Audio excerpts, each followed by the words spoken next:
Are we alone in the universe? I have no idea. No, that's how I'm thinking about starting the video for Hat Creek Observatory. Are we alone in the universe? Oh. What the? Oh, hi Mom. What are you doing? I heard you two were making a video about Aliens? I thought I'd get you in the mood. You know, you should lock up your truck at night. Thanks, Mom.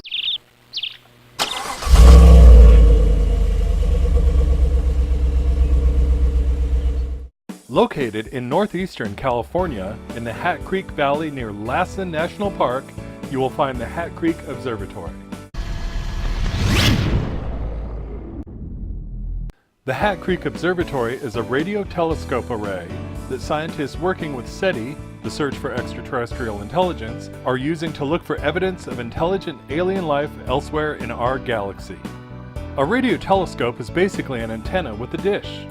The dish focuses radio waves, allowing the telescope to view a very small part of the night sky. A TV satellite dish works the same way. Why is the radio telescope here? Because the Hat Creek Valley is surrounded by mountains that block interferences such as television, radio, and cellular signals.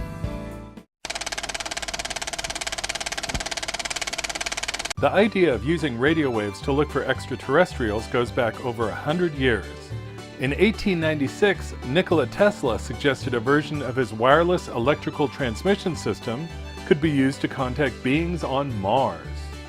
In August of 1924, Mars would be closer to Earth than at any time in about 200 years. A National Radio Silence Day was promoted, with all radios quiet for 5 minutes on the hour, every hour. At the U.S. Naval Observatory, a radio receiver was lifted 2 miles above the ground in a dirigible and tuned into Mars using a radio camera. The military even provided the chief cryptographer of the United States Army to translate any potential Martian messages. They didn't find anything. Beginning in the early 1960s, about the same time the space race really got started, scientists surmised that radio waves could be very useful for listening in on any other intelligent civilizations that might exist in our galaxy. Over the following decades, there were a number of SETI projects designed to look for signs of extraterrestrial civilizations. And in 1984, the SETI Institute was created. In California, of course. Hat Creek Observatory was upgraded in late 2007 and now consists of the Allen Telescope Array. This first phase has 42 antennas. When the array is eventually completed, it will have 350. Now, why does the Hat Creek Observatory have a bunch of little antennas instead of one big one like you see in the movies? Radio interferometry, baby. You know, I've used that as a pickup line. Did it work? I did all right. Turns out you can do more with a collection of smaller radio telescopes than you can with one big one. You can electronically connect them together and they will act as one big telescope, or you can use them separately and look at many different things at once. This approach is cheaper, easier to upgrade, and more flexible than one large dish. At Road Trip Guys, we like to steer clear of controversy. And while there have been some unexplained and very interesting incidents, pretty much all respected scientists will tell you there is no scientifically verifiable evidence of aliens visiting planet Earth. And one reason scientists say that this is so unlikely is because of the distance between the stars. So at Road Trip Guys, we've prepared for you, our viewer, a little demonstration. So for our little demonstration, the Earth will be represented by this 4mm ball bearing, and the Moon, our nearest celestial neighbor, will be represented by this 1mm ball from a ballpoint pen.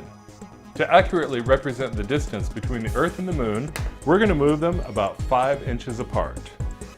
I'll bet you're wondering why we're using such small props. You'll see. So on this scale, how far away is the Sun? Well, for that, we're going to have to go outside. Our star, the Sun, is represented by this beach ball, which we bought at the dollar store, as you can see.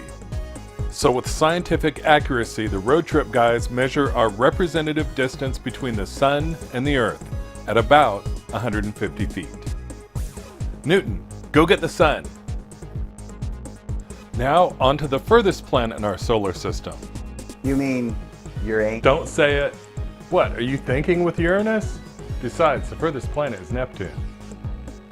On our scale, Neptune is about as big as this little ball of silly putty, And yes, we know Neptune is blue and not pink. We couldn't find blue silly putty. So how far away is Neptune? For that, we need the truck. So on this scale, Neptune is almost 4,600 feet away. And if we put the telephoto lens on, still can't see it. Let's zoom in.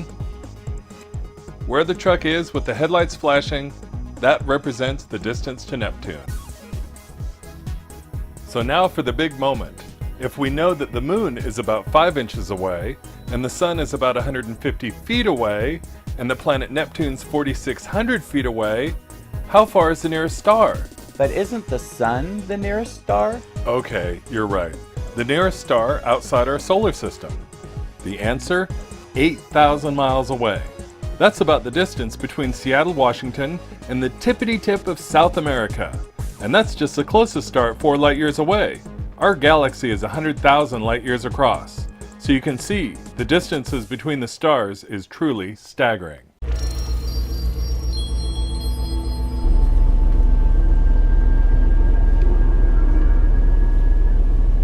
Are we there yet? No, you can go back to sleep. We have trillions of miles to go.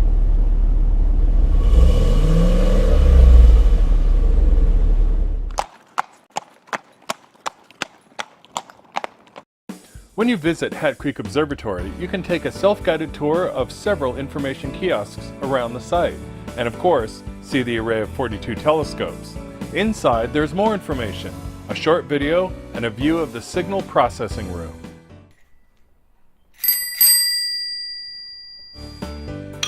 To avoid interfering with the telescope's observations, digital cameras are not allowed, and cell phones must be in airplane mode. Pets are welcome. Owners are asked to clean up after their pets. We're not going to show you a graphic of that, because you might be eating. The Hat Creek Radio Observatory is open to visitors 9 a.m. to 3 p.m., Monday through Friday. It's closed all major holidays. Nearby, you'll find Lhasa National Park, one of California's less busy national parks, but well worth a visit. The area around Hat Creek Observatory is very rural, beautiful, and full of wilderness with great areas to camp. For those of you of a certain age who remember the movie Stand By Me, the bridge used in that famous railroad scene is only about 30 minutes up the road. If you need supplies, visit the full-service town of Burney. Full service means it has things like a supermarket, banks, pharmacy, restaurants, and should the need arise, a bowling alley.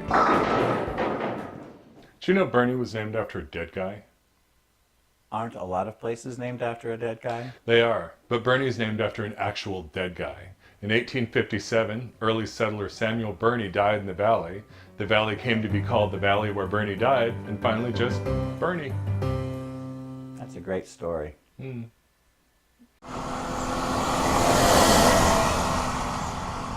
You may not want to go 1,000 miles out of your way to visit Hat Creek Observatory. But if you do find yourself in this beautiful volcanic portion of California, you may want to take a little detour to check it out.